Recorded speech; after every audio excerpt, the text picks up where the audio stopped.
What makes an act good or bad? Or words good or bad, or even a thought good or bad, or a person good or bad. What's that? God tells us, I give you good and I give you evil. Yeah, but what is it? What makes it good or Whatever bad? God says it is.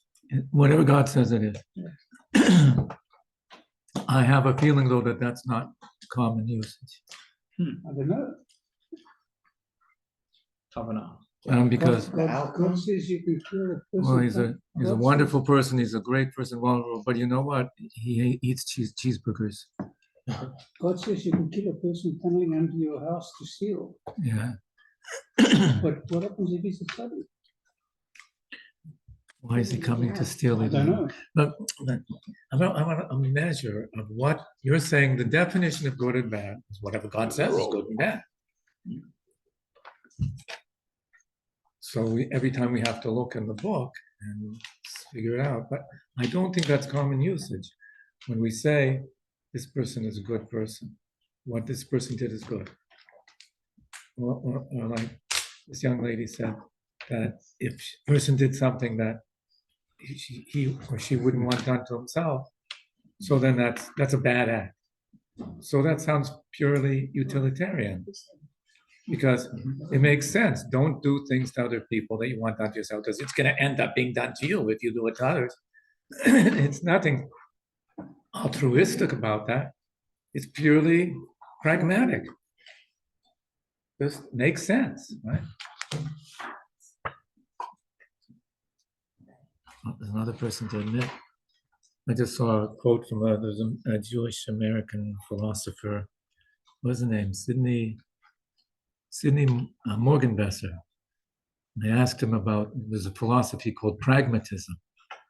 They asked him, does he believe in pragmatism? He says, pragmatism is true, but it doesn't work.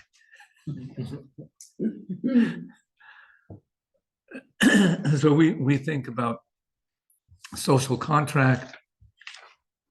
So a part of being a member of society is certain things you don't do. And the underpinning rule behind all that is you wouldn't want it done to you, so don't do it to others. Because if everybody does things that they wouldn't want done to themselves, the whole society falls apart. So that's why it's a basic rule. It's just utilitarian. So I'm asking, is good and bad defined by utility? Defined by action. Yeah, but well, how do you say that this action is a good or bad? How it affects, well, the person is how it affects you personally. If it doesn't affect you, then it's almost neutral. So if you do something that harms somebody else, but it doesn't affect you, what do you mean? Well, sure it does. You're making the society is heterogeneous. It's all made up of groups of people who are together. Yeah. So if one member of the group does something to another member of the group, it affects the whole group. Right, including himself. That's right. So basically, good and bad is selfish. Yeah. It's all centered around, in the end, what's good for me. You can't go, I mean, you can't have a book and somebody acts in a certain way, you look it up in the book, and the book tells you if that's either good or bad. Yeah, so you're disagreeing. You see, there's a conflict over here at the end of the table. Well, We disagree too. not realistic. Yeah. So somebody there was saying something. Is that Eric? I think Eric and I both disagree as well. I think that there's an objective good, but it can't just be human made. It's got to be tied to something upstairs, or else it's not really good. Or else it's not objective good, because it's selfish. Human Rights Rabbi Dr. Lord Jonathan Sachs, all of Shalom, pointed this out.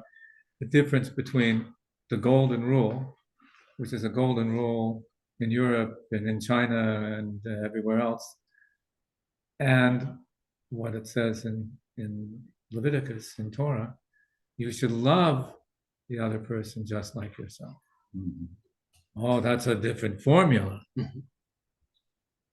There's got to be more than That's one. about love. In other words, it's not saying you don't want this done to you, don't. No, it says you have to love the other person like yourself. That's going far beyond any golden rule.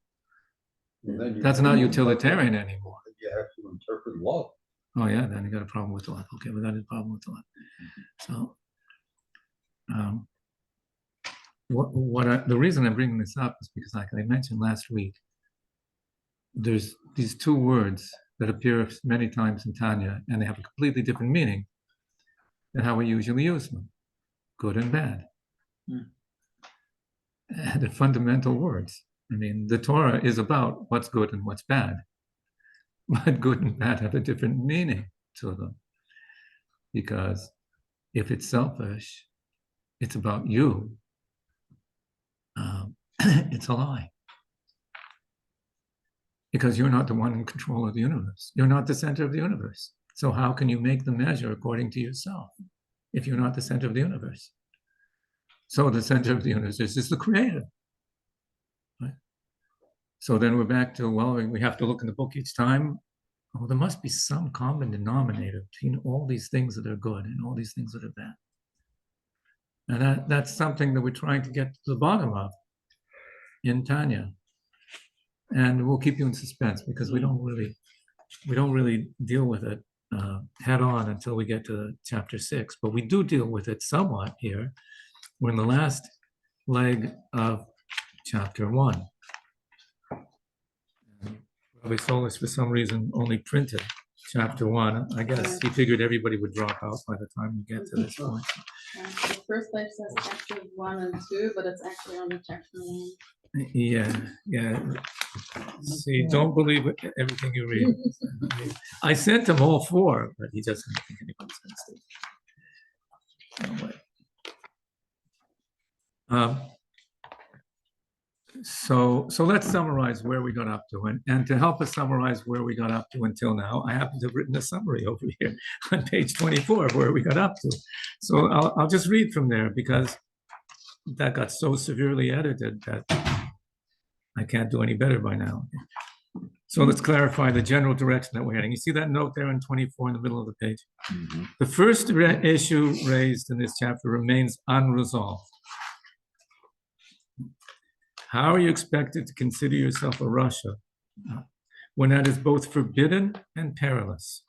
Right? We said that you were given this oath before you were born that you're going to be good, you're not going to be bad. Right? We all deeply remember that oath because we're always feeling that we're never good enough. If the whole world, they made you swear that if the whole world tells you you're a tzaddik, you're such a tzaddik, don't believe it. Consider yourself a Russian. We're so good at fulfilling that. So good at it. Okay. So the point is, he points out this is very crippling. Consider yourself bad. How can you do that? I tried so hard that the whole world believes I made it. And never then, no, I'm bad. How can you do that? You're not allowed. Not allowed first. And it brings to depression. And depression is not allowed. Because you have to serve Hashem with simcha. You have to always be happy. So don't consider yourself a Russia. But it says you took an oath. So we have to explain that. What's the answer? How do we resolve it? We don't know yet. We'll get there. Okay, so it's a fundamental question about the crippling self-blame that seems unavoidable as soon as we set any moral standard. So you generalize it. As soon as there is a concept of morality, we are all failures. Failures. Because morals are ideals. And we are not ideal people. It's like, trying to fit, I gave the example last week. You try to slice a piece of meat that'll fit perfectly into a triangle, be a perfect Pythagorean triangle. You can't do it. It's meat. Well, we're made of meat. And morals are triangles and circles. They're ideals. So we're not going to fit inside them. So this first problem that's been set forth in the first chapter of Tanya is a fundamental problem of morality. The fundamental problem of morality is human beings. I don't fit. So get rid of people, you get rid of the power. Yeah, that's one way. Yeah. That's what the many environmentalists would like to do as well. But there has to be one or two people that are completely moral. Yeah, There the, has to It be. says The growth. Shlomo Melech, King Solomon said that there's no tzaddik in the earth. Doesn't It sound. only does good and there's never a fault. So it could be not a sin, but there's some sort of fault. He made a mistake. He said, said something that wasn't exactly true, and so on. Everybody. I mean, even Moshe Rabbeinu, he lost his temper. It's things. He was afraid. It's things like that. That's Moshe Rabbeinu. Where's the immorality in that? What? Where Who? is the immorality in that? In losing one's temper. God considered it a fault of his. When one is provoked rude. God considered it to be a fault. but not immoral. Well, how do you find? I mean, how do you measure? If you're just a little bit off, then it's not immoral. But if you're way off, I mean, that only works like the only game I know where close but not there is good enough is like horseshoes. I think you get it almost there, it's still okay. Yeah. Otherwise, you have to have some measure. Then you've got to define morality. Yeah, okay, that's what we've got to get to. So, but if morals are ideals, we are all failures just by being born, because we're made of meat. That's it. So that this is an issue. I think we haven't gotten a resolution to this yet. I'm just trying to keep you on the edge of your seats, so you'll stay until we get the resolution in chapter 13 or so. I should live that long. Amen. And okay, we've established that the Rasha is anyone who has failed to keep up the standards set by the Torah. A Beinoni is someone who never fails those standards. He hits all the ideals every time, bullseye, right? And a tzaddik is a very rare person who has no impulse to do the wrong thing. So therefore, we're all Russians. No, don't say that. We're not allowed to consider ourselves to be a Russian. The definition just makes us all Russian. Okay, so I'll tell you, we did sort of in a certain way, we resolved this. Because by the end of the chapter, we said that we use these terms differently in different places. These terms, as I'm defining them now, that's how they're defined in the Medrash, which is the inner soul of the Torah. Their inner, like true, you know what really is, like the real archetype, prototypes of these things, what they are. That's these, they're defined here. But in general, when we say he's a Rasha or he's a tzaddik, that's not what we mean. In general, when we say, like on Yom Kippur, there's a book of life and the book of the opposite, and the tzaddikim get in this book and the Rishaim get in that book. There we mean that tzaddik means somebody who's mostly good things. And a Rasha is mostly bad things. And a Beinoni, he's waving back and forth. So it could well be that when they say you should still consider yourself to be a Rasha, maybe it means a Rasha, meaning that you're the Rasha of the Medrash. Or when the Mishnah says, never consider yourself to be a Rasha, it's talking about a really bad person. That could be. Now we know that there's different terms. It's one way of resolving it. It doesn't resolve all our problems, though, at all. The Beinoni is what we say every one of us is capable of. That we're all capable of not failing. How do you do that? How can you never fail? You have to watch out for that, and watch out for this, and watch out for all these things to watch out for. Well, that's what he's going to explain. He's going to show how it's really very simple. All you have to do is awaken the neshama. Once you've awakened that, the love that's inside, the love of the neshama, so you'll always do right. But the That's Russia all. has no way to do that. The Rasha has to get to that point in order to be a Beinoni. Saying the Beinoni is what is the measure of every person. Every person's capable of doing this because you've got a neshama. The neshama doesn't want to mess up. There's nothing stopping it. It's divine. So all you have to do is wake up that amuna, that faith and love of the neshama, and then everything be taken care The of. Russia can do teshuva. The Russia has to do tshuva and start doing that. That's what we all have to do. So that's our archetype, that which we're trying to reach towards, the ideal that we're trying to reach towards by awakening in the neshama. On the other hand, at tzaddik, that you never have the impulse to do wrong, that's not within the capacity of every person. It's something we want to aspire to. It would be wonderful, but you can't beat yourself up over not being a tzaddik. You shouldn't beat yourself up over anything, but you can say, why can't, I need to get this right, but to get upset about the fact that I have an impulse to do bad, that's crazy. That's thinking you're a tzaddik. We'll get to that much later. Okay, so we don't yet have clarity on these three categories, and neither have we established a distinction between the two kinds of Russia and the two kinds of tzaddik. Okay, we didn't get to that. The second half of this chapter doesn't address either of these issues directly. Instead, it starts to unfold a map of the human psyche. So that's what we're going to do. We're going to see how you have two souls, one of them innately self-centered, and the other one, well, we'll get to that in the next chapter. Okay, so page 25. All these questions and concepts can be explained according to something Rabbi Chaim Vital writes in Shar HaKadoshim. Explain to Rabbi Chaim Vital is because it's going to appear a lot.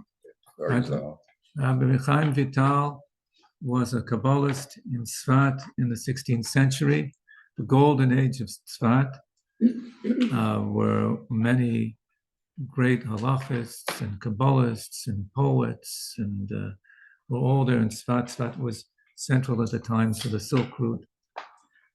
That's how you got from Akko to Tzfat to Damascus, and then eventually to Persia and India. So there was a lot of trade going on. They were doing well. And there were many Kabbalists there because Jews had escaped from Spain. And the ones who got to the Ottoman Empire found that they could go and settle in Israel. It was under the Ottoman Empire at the time.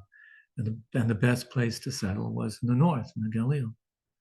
So there were many great Jews there at the time. If you went to the marketplace on a Thursday or Friday, you'd be there with the Bet Yosef, who's writing the Shulchan Aruch, and with the Al-Kavetz, who wrote the Lecha Dodi, and with Al-Shich and Moshe Cordovero, like all the great halachas, Kabbalists, all there doing their shopping.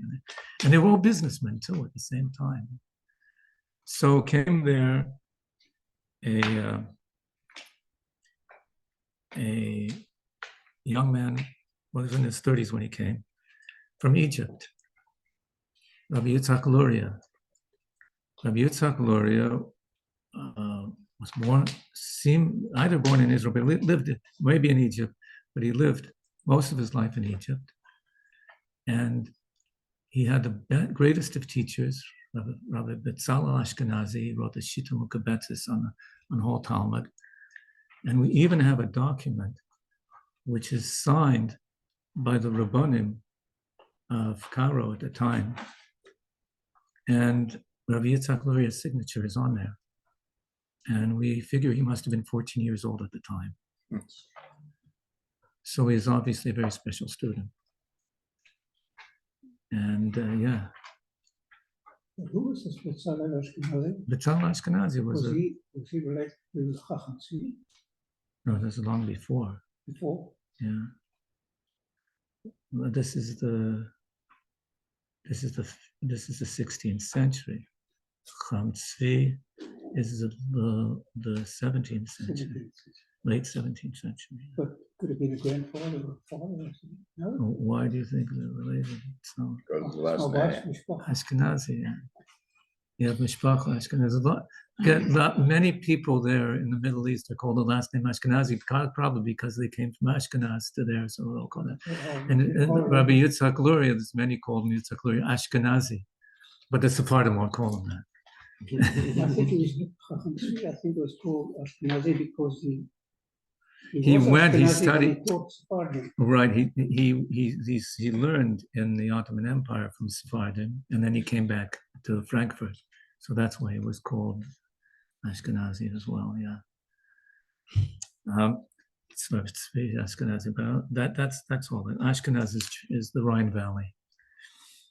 So anyways, the Arizal, Rabbi Yitzhak Luria, at the age of about 36, I think, he went to live in Israel.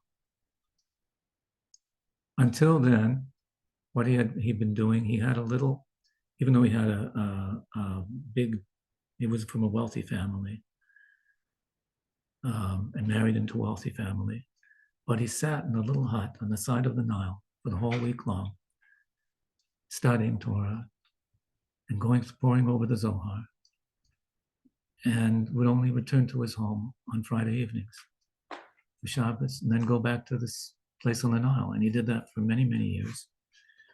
And then he was told that it was time for him to go to Israel, and there was a student that he would meet, and he would teach him everything that he had learned. So we assumed that he was learning from Eliyahu Hanavi. He came to, and that's who he heard this from, and he comes to Israel. And when he came to Tzfat, the great Kabbalist there was Rabbi Moshe Cordovero.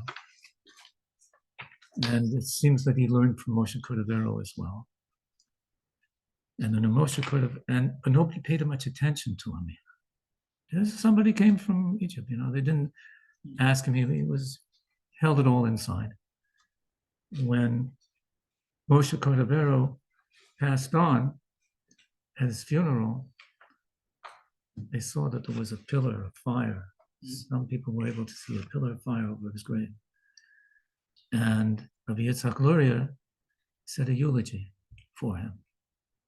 And when some people heard the eulogy, they realized, oh, this is somebody special. And trying to remember exactly the story.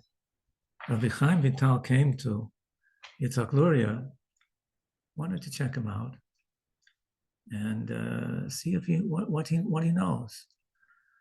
So Yitzhak Luria asked him to, here's a Zohar. He said, can you explain this Zohar to me? And Chaim Vital explained it the way he learned from Moshe Cordovero. I mean, he was a great Kabbalist of his own at the time. Explained it. Yitzhak Luria says, shaking his head. There's another place in the Zohar, explain this. Chaim Vital explains it. So Chaim Vital says, okay, you explain it. She says, as soon as Yitzhak Luria started to explain it, the room filled up with everything that he was talking about. All the angels were there, all the world, everything. And he was ready to faint on the floor. He couldn't take it. Stop, this is too much.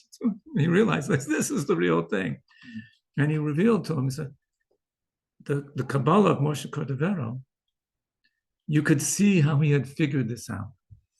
You could see somebody who dedicated his life from the time he was, they said, 16 years old on, dedicated his life to understanding the Zohar, and he figured it out.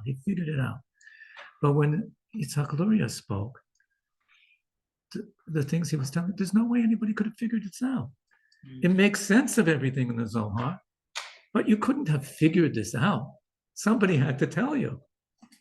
That was the difference. So Chaim Vital became the Arizal's protege. And he taught him. Chaim Vital said none of it was going in. He couldn't get it. It was not working for him. So one day they went on a boat in the Kinneret, in the lake. And we got to a certain point. Rabbi Yitzhak Luria told Chaim Vital drank from some of the water here. Took a glass, drank from the water there. And his mind opened up and he was able to understand.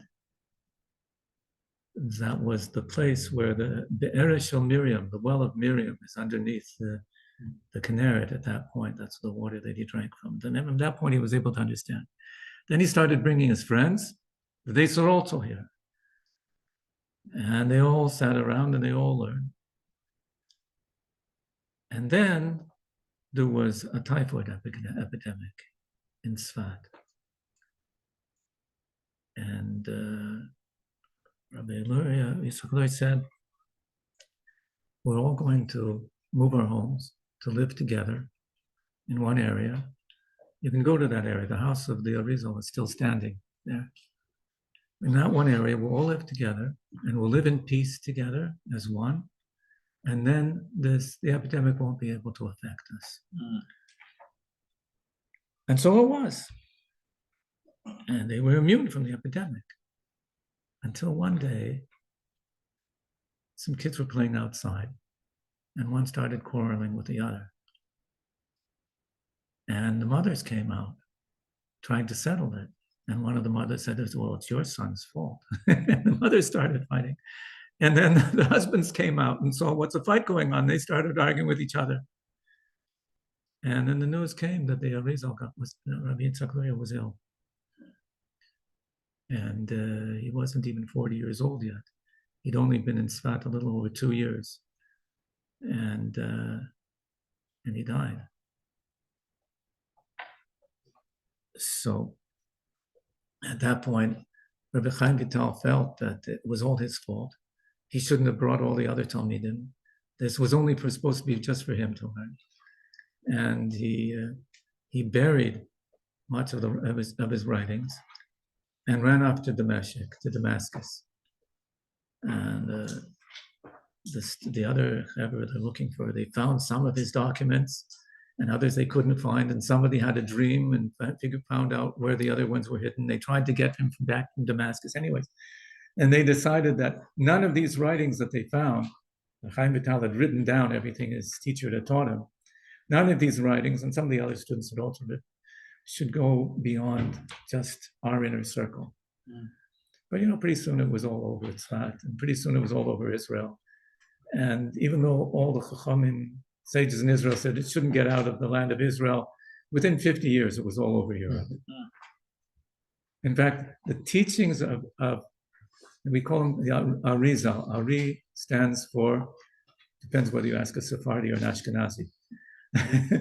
To the Ashkenazi, it says Ashkenazi Rabbi Yitzchak Zal. And the Sephardim, Ha'eloki, the divine Rabbi Yitzchak. So, May I ask you a question? Why? Party one. Yeah. Why did Chaim Vital want to keep it so quiet and secretive? It was because he had revealed so much and brought everybody else there that's why his teacher had died early. So in other words, he thought it wasn't meant to be revealed to the greater public. It's conflicting because he actually wrote that his teacher told him that it's become the time to reveal this wisdom. But it looks like maybe he got cold feet. We don't know the whole story. But we know that those 2 years in Sfat are a watershed moment in Jewish history because the Kabbalah of the Arizal became Jewish theology. Anybody who talked from that point on, once it reached Europe, who talks about what is Judaism all about, couches it in the terms of the Kabbalah of the Arizal. The Arizal had big ideas. Now, big ideas mean ideas where you have one idea that solves many, many problems. One of these big ideas was tikkun. You heard of tikkun? Tikkun, like say, like tikkun olam, that sort of thing. This is the Arizal's idea. The Arizal's idea is that human beings are put here to repair, improve, fix up, right? That's what we're here. In other words, until then, everybody thought that we're here to mess things up, that we thought that God made a beautiful world. That's how I heard it from what's his name, the Dead Sea Scrolls guy at the NYU. Trying to remember his name. I always forget his name. Mix him up with somebody else. Anyways, he said he was giving a lecture at Shari Shemaim Synagogue in Toronto, the big Orthodox shul there, and he's explaining that how the Arizal changed history. He says, until the Arizal, everybody thought that God made a beautiful world. Human beings came along and messed it up. And then God gave us a Torah, if you're good, then I won't blame you for messing up the world. And in the end, you'll get a nice world. The Arizal said, no, God made a disaster. And he put human beings in it to fix it up. It's a deliberate disaster and deliberately putting us here. Now you fix it up. But is it possible that God put us in a perfect world and we are utterly imperfect, and all that we use the teachings for is to build us towards what God expects of us? So this is how the Arizal explains it, that the world to begin with was made through catastrophe. And the only thing that's perfect is nothing. Nothing would have been perfect. As soon as there's something, it's imperfect, because it's not just like what's the perfect number? 1. Anything beyond 1 is not perfect anymore.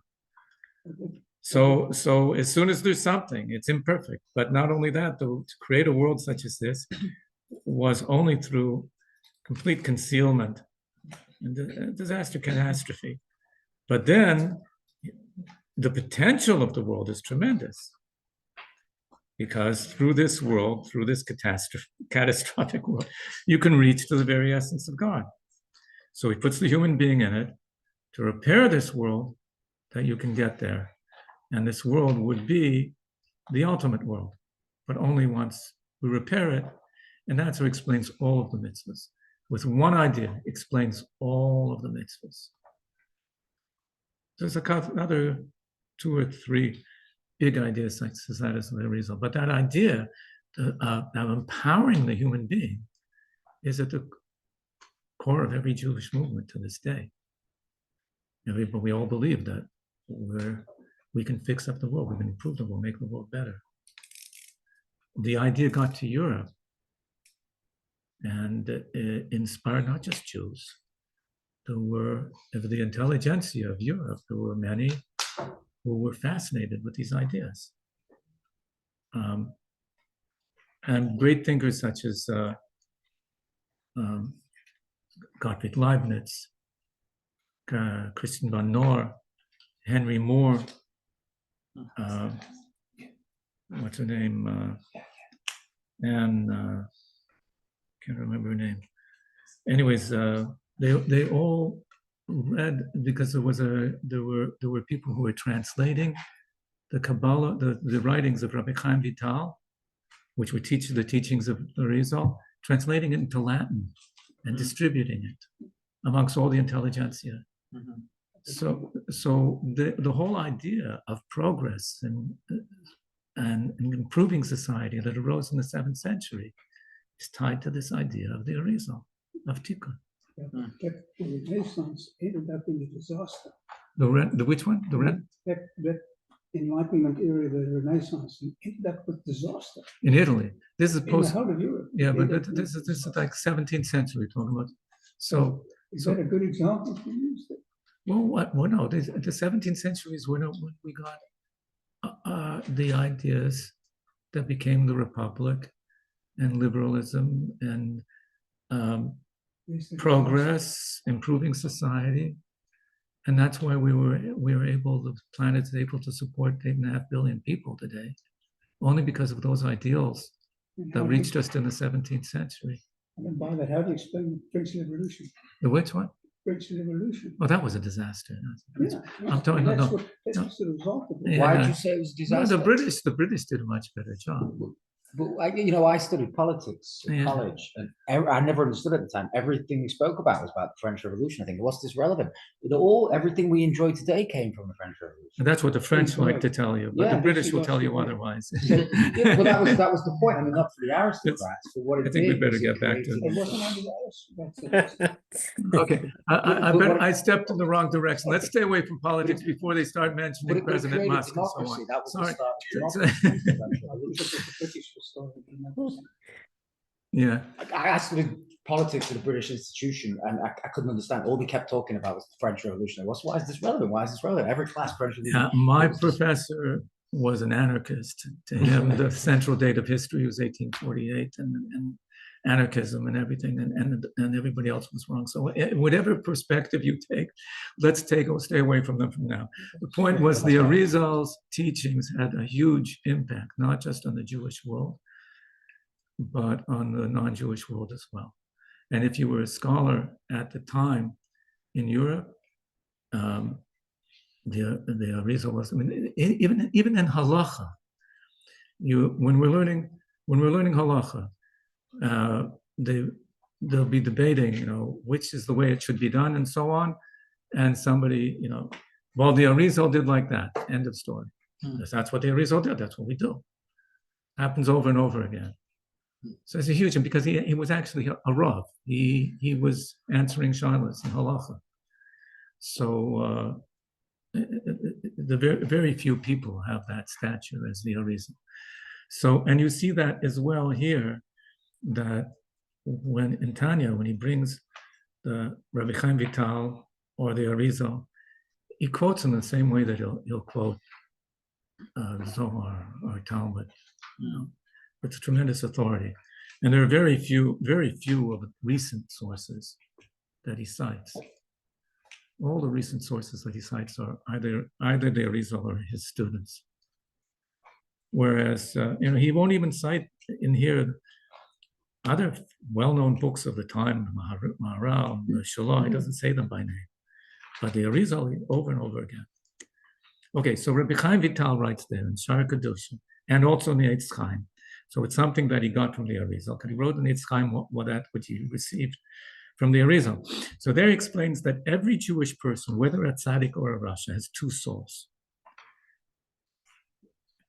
As it's written, when a spirit emerges from within me and clothes itself in a body, I have made souls. So it's talking about a spirit coming into one person, and it says there are souls there, more than one. So he says these souls are two entire persons. It's not just I have an inclination this way and I have an inclination this way and I am confused. Okay, yes, we are confused, but the confusion is not just a confused soul, it's two souls. There's more than one person inside you. So there's two nefashos inside the person. But what are they? So one soul is of the klippa and the sitra achra. What's klippa? What's sitra achra? I talked about that last week. Klippa is an obstruction to divine light and life. And sitra achra just means it's not the side of holiness, it's the other side. So this soul of klippa and sitra achra is the soul that invests itself within the blood to vitalize the body. So it's metabolism, you're alive. It's keeping you alive. It's an organic soul. As it says, for the vital soul, the body is in the blood. That's in Torah says, it's in the blood. And from this soul emerges all bad human traits. Remember how we defined bad? Self-centered. It's about the person himself. Selfish, utilitarian. All bad human traits. They arise from the four bad elements of which the soul is composed. Bad elements. Air. How can fire, air, water, and earth be bad? Actually, elements are not the actual fire. We divide the world into these four elements. Fire, air, water, earth. But we don't mean fire, air, water, and earth. We mean the elements of them.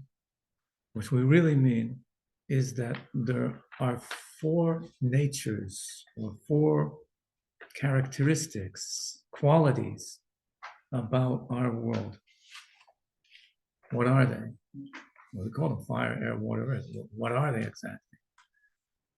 So I had a friend who passed away not long ago, Rabbi Freeman. And he told me that when he was a student and went to classes at Yeshiva University, attended a chemistry class, and the professor said, to introduce him to the table of elements. And he told him that there were such and such a number of elements, and that we used to believe that there were only 4 elements, but now we know there are many, many more. So Parish asked the Rebbe, and sent in a note to the Rebbe asking if what this professor was saying was heresy, because he learned in Torah about 4 elements. Now this professor is saying otherwise. It wasn't. So he wrote to the Rebbe what the professor said. So the answer is printed. The Rebbe answered that first of all, your professor is out of date because they've discovered more elements since what he's presented to you. You should keep up, keep up with the times. And secondly, these elements, like I just said, they're not, reductionism, as you break down, you're going to find, these methods. Table of elements as you break down to the atoms that make the molecules, that's all. That's not what we're talking about here. We're talking about general natures of things. And then the Rebbe wrote very cryptically, says it's possible to say that they are negative, positive matter and antimatter. Don't ask me any more questions on that, because I don't know. I don't know which one is what. Don't ask me. I don't know. But it goes all the way there. That's how far it goes. Okay, but these elements. So what I'm saying, if they're basic elements to how our world is constructed, how could they be bad? Are they hurting people? Are they like plotting together to get at you? What is bad about them? Can you be self-centered? That's it. They're self-centered. How How could they be self-centered? Would they when you see a fire, does the fire say, there's a God in this world? Or does it say, I'm a fire and I'm burning? When you see water flowing, does the water say to you, isn't it obvious there's a God in this world? Well, if you think about it. But if you just see the water, it's just water. It's just being. That's its crime. It's just being. It's just is. That's bad. That's what we're supposed to repair. We're here to repair that and make that the water should say, don't you know there's a God in this world? That's what we're trying to achieve. But right now, it's not there. It's broken. Broken is bad. So that's how it goes bad. So from this come all bad human traits. What are the bad human traits? If it was bad, how could God say it was good? Oh, right. God said it was so that he made, he said it was very good. I think I answered that last week. What did you say? Nobody remembers? Oh, the 7. What? Yeah, this guy's listening. All right. Somebody's listening. That's when everything else became less than and then repairing. Yeah, because now something transcendent enters into the world. Oh, the world doesn't have to be this. It could be repaired. If it can be repaired, lift it up, then it's not good. But do the 4 elements have a soul, or is it our job? Everything has a soul. Everything has a soul. Everything, we'll get to that. No, we don't get to that in this book. It's a different book. But in the second book of Tanya, everything has a soul. Even the elements, basic elements, have a soul. So, kas and gaiva, anger and arrogance arise from the element of fire. So this fire lifts itself upward. So lifting itself upward, that's a person is making himself big, arrogant, or blowing up in a fit of anger. That comes from this element of fire. That just is. And the lust for pleasure arises from the element of water, just as it's water that allows all form of delight to sprout and grow. So therefore, naturally, we tend toward anger, arrogance, and we lust for pleasure.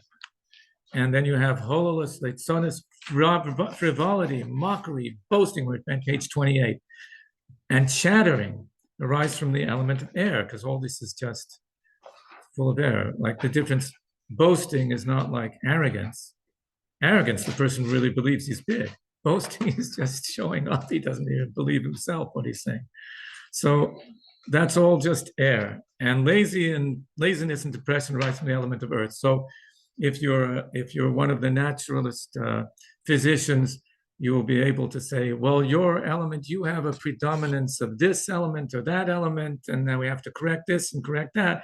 That's why you have this, or that's why you have that, and correct these different issues by balancing the different elements. Laziness and depression rise from the element of earth because they just sink a person down and not going to move. Now, this is the interesting part. Not only these negative traits, this next part is so subversive. Not only these negative traits, but even the good qualities that are innate to every Jew from birth.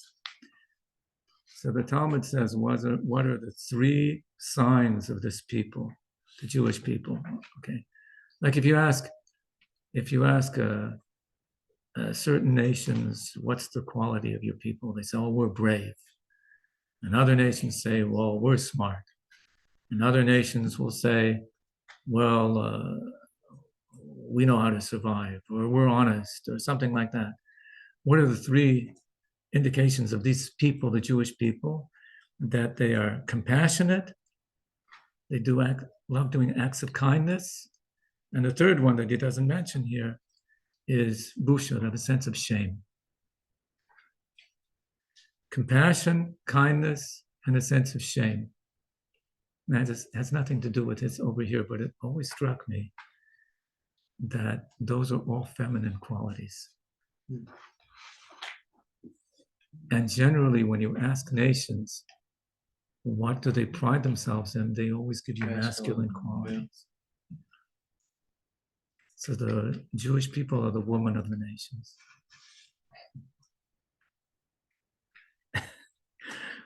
So it says that these good qualities that are innate to every Jew from birth don't come from the divine soul, which we're going to learn about in the next chapter. They come from this soul of Klippa. This is because in the Jew, the soul of Klippa is noga. It means this shiny Klippa. You know, like and you get at the very, say in an onion, the shell you can eat along with the onion, or a walnut, or an almond, you have the shell right around the nut that you can eat.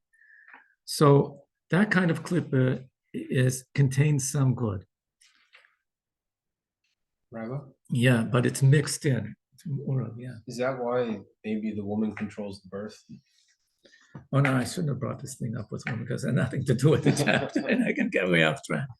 But here, let me explain. There's a type of klippa that's just bad, doesn't let any good in. This type of klippa that has some good mixed in with it. How did that happen? It's because when the world was created in the Garden of Eden, this klippa was serving a purpose. It was like the klippa over a fruit protects it.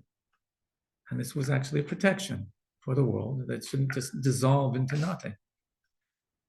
And through whatever it was, the sin of the tree of knowledge, what happened was effectively taking the whole fruit and crushing it. You know, like if you ever crushed a walnut and you've crushed it really badly, and now you have to pick all the shell out of the meat to eat the nut, right? So that's the state of the world. Everything got mixed together. Good and bad got totally mixed together. And now we have to go and pick through all the shell to find a little bit of good there. So that's what we do in this world. Most of the world is shell. And we're picking through, until, oh, we found something over here. Pick through, we found something over here. So there's two places to look. You can look in the klippa where there is no good over there, and you won't get anywhere. You just get pulled down by it. Or you can look into klippas noga, where there is good there. And Torah tells you this is Klippus Noga. Somebody was waiting to get in all this time. I'm sorry, Peter, for not letting you in earlier. Okay, I'm sorry. So the Torah is telling you this stuff is permissible, meaning it's Klippus Noga. You'll be able to find good in there. This stuff is not permissible. You won't find anything good in there, so just stay away from it. So it's revealing to you what is it you're supposed to do, where you're supposed to look. It's very helpful. So we say that this soul of Klippa in the Jewish person is of Klippus Noga, and so there's good mixed in over there. There are also souls of non-Jews that also are Klippus Noga, but most are not. But all Jewish souls have mixed good and bad. So a mixture of good and bad means that you do good, but you would like people to find out about it. Or you learn Torah, but you expect a little bit of respect for having learned Torah.